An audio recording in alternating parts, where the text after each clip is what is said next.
पाहताय खरा सामना न्यूज, माध्यम डिजिटल, बातमी अस्सल।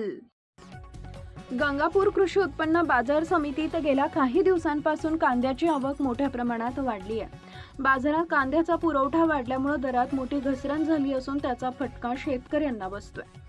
उत्पादन खर्च वाढलेला असताना मिळणारा दर अपेक्षेपेक्षा कमी असल्याने शेतकऱ्यांमध्ये नाराजीचं वातावरण आहे। सध्या अनेक शेतकऱ्यांना शेतीची कामं, कर्जफेड आणि इतर आर्थिक गरजांसाठी तातडीने पैशांची आवश्यकता असल्याने ते कमी दरातही कांदा विक्रीसाठी बाजार समितीत आणत आहेत। या परिस्थितीचा फायदा व्यापारी घेत असल्याची भावना अनेक शेतकऱ्यांनी व्यक्त केली आहे। कांद्याचे भाव आणखी वाढतील या अपेक्षेने साठवणूक करण्याची क्षमता अनेक शेतकऱ्यांकडे नसल्याने त्यांना नाईलाजाने कमी दरात माल विकावा लागतोय। त्यामुळे उत्पादन खर्चही निघत नसल्याची खंत शेतकरी व्यक्त करतात। कांद्याला योग्य हमीभाव मिळावा आणि शेतकऱ्यांचं आर्थिक नुकसान टाळण्यासाठी शासनाने तातडीने उपाययोजना कराव्यात अशी मागणी अनिल भुसारे शेतकरी वर्गामधून होती। Subscribe now and press the bell icon. Never miss an update.